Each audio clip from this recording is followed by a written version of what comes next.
트럼프발 관세로 세계 경제가 혼란한 가운데 우리는 차기 정부가 들어설 때까지 한덕수 권한대행 체제로 관세 협상을 치러내야 하는 상황입니다. 한미 간의 협의가 다음 주 미국 현지에서 시작되는데 미국 측 압박에 끌려가는 건 아닌지 우려와 논란이 일고 있습니다. 오혜정 기자가 보도합니다. 관세 협상을 유난히 재촉하는 건 미국입니다. 동맹국인 한국과 일본을 우선 겨냥하고 있습니다. Usually the first person who makes the deal gets the best deal. 베선트 미국 재무장관은 최상목 경제부총리에게 먼저 연락해 다음 주 통상 협의를 제안했습니다. 안덕근 산업부 장관과 러트닝 미국 상무장관의 공식 협상이 다음 주에 이미 예정돼 있는데 사실상 2대2 회담으로 확대된 셈입니다. 앞서 트럼프 대통령과 직접 통화한 한덕수 권한대행은 알래스카 LNG 개발을 비롯해 미국 측 관심사에 즉각 호응했습니다. 하루 이틀 사이에 알래스카 LNG와 관련해서 한미 간에 화상회의가 있을 것으로 그렇게 지금 예상을 하고 있습니다. 하지만 알래스카 LNG 사업의 경우 사업비가 63조 원에 달하고 수익성도 가늠하기 어려워 관련 기업들의 부담이 큽니다. 무엇보다 권한대행이 협상을 진두지휘하며 선뜻 미국 측 요구에 호응하는 모양새에 우려도 커지고 있습니다. 자칫 퍼주기 협상으로 끌려가는 것 아니냐는 겁니다. 백악관 경제의장이 많은 양보를 얻어냈다. 이런 표현을 썼습니다. 도대체 얼마를 퍼준 겁니까? 양보한 건 절대로 없습니다. 트럼프 대통령의 표현 방식이라고 생각하시면 될 것 같습니다. 논란이 계속되자 최상목 경제부총리는 최종 결정은 새 정부에서 하면 된다는 입장을 밝혔습니다. 최소한의 카드를 던져놓고 협상을 진행시켜서 원활하게 정권 교체를 통해서 협상을 마무리할 수 있는 그러한 토대를 만드는 게 중요하다고 생각합니다. 미국 측 협상 속도에 맞춰 대행 체제에서 일정한 합의를 이룰 경우 차기 정부가 이를 뒤집기는 어려울 것으로 우려됩니다.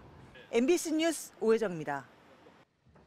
스콧 베선트 미국 재무장관의 발언은 트럼프 대통령 취임 100일 경제 성과를 설명하는 백악관 브리핑에서 나왔습니다. 한국은 관세 협상에 가장 적극적인 나라 중 하나라며 협상 윤곽이 드러나고 있다고 자평했습니다. I can see the contours of a deal with the Republic of Korea coming together. 한국의 6월 대선으로 관세 협상을 7월까지 성사시키기 어렵지 않냐는 질문이 나오자 오히려 그 반대라고 말했습니다. 한국, 일본, 캐나다 같은 나라들은 선거 전에 무역협정의 틀을 마련하기를 원한다고 주장했습니다. 게다가 이들 정부가 협상을 마무리한 뒤 선거에 활용하려는 모습도 확인했다고 강조했습니다. So we are finding that they are actually much more keen to come to the table, get this done, and then go home and campaign on it. 7월까지 상호관세 시행을 미뤄두고 이른바 줄라이 패키지로 협상을 마무리한다는 정부의 설명과 배치되는 내용입니다. 이 때문에 한덕수 권한대행이 대선 출마와 연계해 관세 협상을 졸속으로 이용하려던 것 아니냐는 비판이 쏟아졌습니다.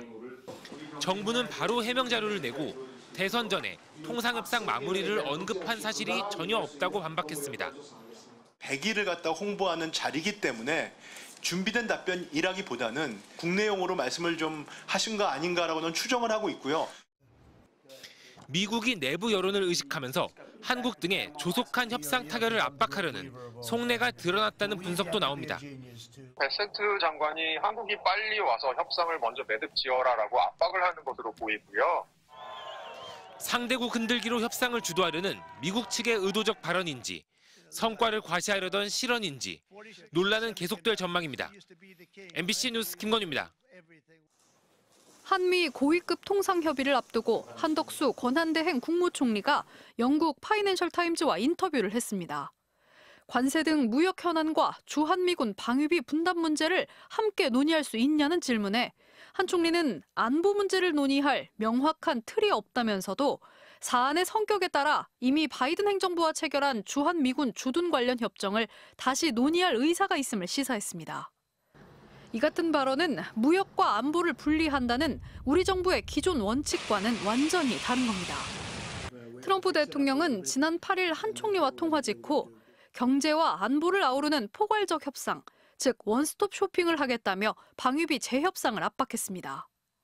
그러나 우리 정부는 이후에도 방위비 문제는 포괄 협상 대상이 아니라고 줄곧 선을 그었습니다. 한미 협의에서도 방위비 문제는 의제에 포함되지 않은 걸로 전해졌습니다. 한 총리의 이 같은 발언에 외교부 안팎에선 걱정스럽다는 목소리가 나왔습니다. 한 외교 관계자는 방위비 문제는 우리가 먼저 건드려서 좋을 게 없다며 재협상을 하게 되면 최악의 경우 협정 공백 상황에 놓일 수도 있다고 우려했습니다. 또 다른 정부 관계자도 한미 통상협의를 앞두고 조심스럽게 지켜보자는 분위기였다며 한 총리의 발언에 당혹스러움을 드러냈습니다. 미국도 아직까지는 방위비 분담과 관련한 어떠한 협상 제안도 하지 않고 있습니다. 외교부는 한 총리의 인터뷰와 관련한 사전 조율은 전혀 없었다고 밝혔습니다. 파이낸셜 타임즈는 선출되지 않은 공무원이 향후 한미 관계를 재편할 협상을 추진할 권한이 있냐는 지적에 한 총리가 발끈하며 대행과 선출직 대통령이 할 수 있는 일에 차이가 없다고 주장했다고도 전했습니다. 대통령 권한대행 한덕수 총리는 이런 인터뷰를 하면서도 대선에 출마할지 말지 아직 결정하지 않았다며 노코멘트라고 여운을 남겼습니다. MBC 뉴스 양소연입니다.